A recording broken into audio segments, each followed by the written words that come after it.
What if the invisible chain holding you back from promotions, relationships, and every dream you whisper to yourself at 2 a.m. is not lack of skill, but a prehistoric panic button labeled, "They might not like me"? In 1973, researchers surveyed 10,000 people across demographics and discovered the fear most likely to make knees buckle is not heights, not snakes, not even the Grim Reaper. It is being judged by others. Jerry Seinfeld turned that statistic into comedy gold. At a funeral, the average person would rather be the guy in the casket than the one giving the eulogy. The joke lands because your brain agrees. Social rejection registers in the same pain matrix as a third-degree burn. Deep inside the limbic labyrinth lurks rejection sensitivity, an evolutionary smoke alarm calibrated 50,000 years ago, when a single scowl from the tribe could eject you into the jaws of a hyena. Our ancestors survived by reading micro-expressions faster than a cheetah spots weakness. Those who missed the cue became dinner. Evolution did not optimize for happiness. It optimized for not being left behind when the group migrated. Fast forward to 2025. The tribe is now Slack channels, Instagram stories, and the coworker who read your message but left you on scene. fMRI scans at Stanford reveal the dorsal anterior cingulate cortex lights up identically, whether you stub your toe or get ghosted after a first date. Your nervous system cannot distinguish between a broken tibia and a broken reputation. Chronic activation of this circuit floods the body with cortisol, accelerates telomere shortening, and increases all-cause mortality by 26%, according to longitudinal data from the Dunedin study. Rejection sensitivity is not a character flaw. It is a misfiring survival program running on modern hardware. The same neuroplasticity that installed the fear in childhood can overwrite it in adulthood. Cognitive behavioral interventions, graduated exposure, and dopaminergic reinforcement form the trifecta that drops rejection sensitivity scores by an average of 68% in 7 days. Before we hand you the step-by-step protocol, let's zoom into 3 ordinary lives where this ancient alarm is currently detonating careers, love lives, and sleep cycles. Sarah Chen, 32, senior back-end engineer at a Series C startup, writes code that processes 2 million transactions per second, yet cannot order coffee without rehearsing the sentence in her head. Last month, the CTO announced a company-wide demo day. Sarah's feature was chosen for the keynote. She spent 72 hours polishing slides, memorizing transitions, and recording herself until 3 a.m. Showtime, 500 employees on Zoom, investors in the front row. Slide 2, the Wi-Fi hiccuped for 1.8 seconds. A junior dev muttered, "Classic." Sarah's amygdala hijacked the wheel. Her voice dropped to a whisper. Hands trembled so violently, the laser pointer drew red squiggles across the screen. She skipped the revenue projection slide entirely, ended 4 minutes early, and logged off before Q&A. Post-mortem email from the CTO. "Great tech. Work on presence." Sarah refreshed the internal kudos channel 89 times in 6 hours. 0 mentions of her name.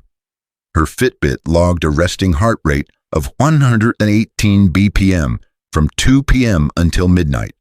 She called in sick the next day, spent 8 hours in bed, doom-scrolling LinkedIn posts of peers getting promoted.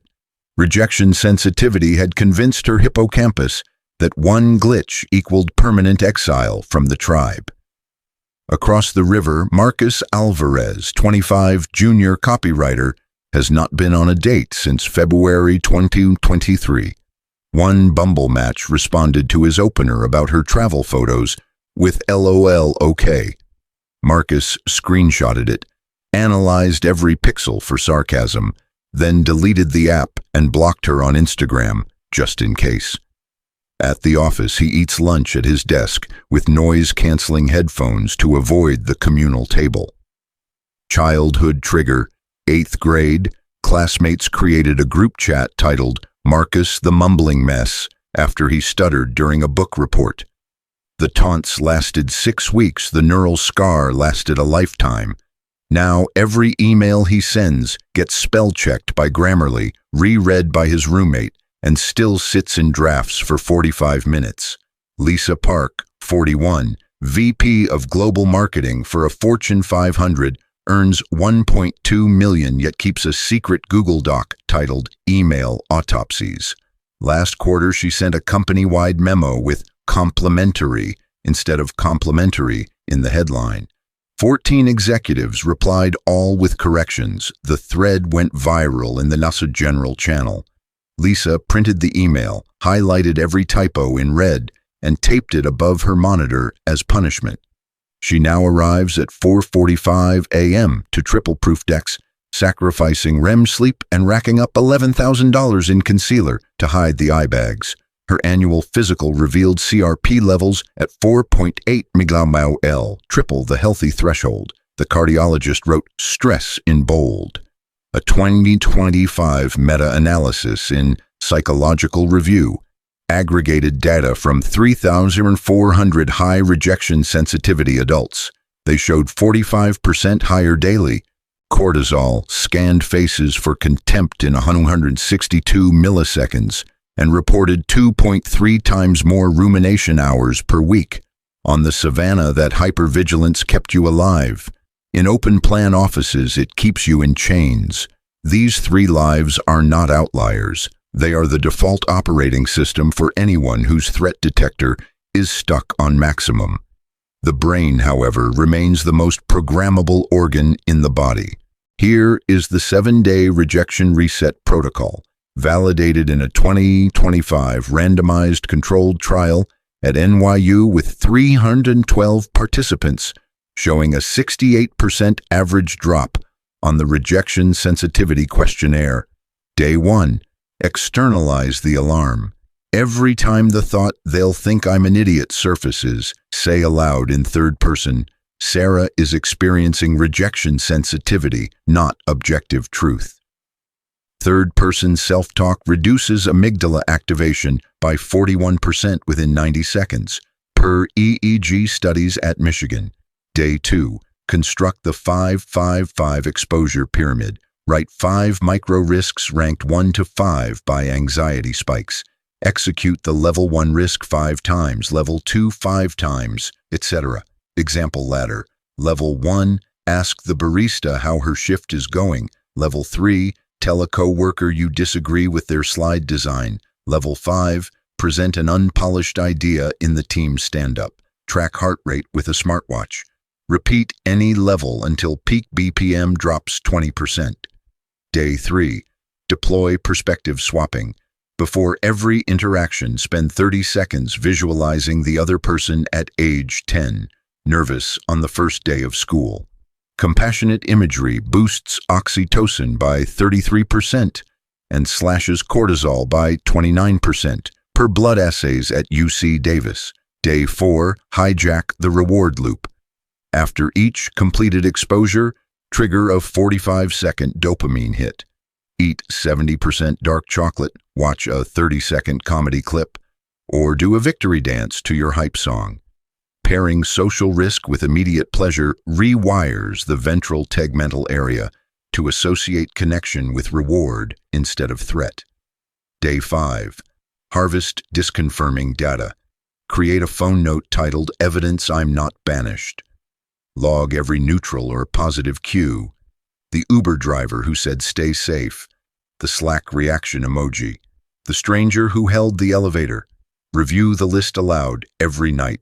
Within 5 days, the reticular activating system begins filtering for safety instead of danger.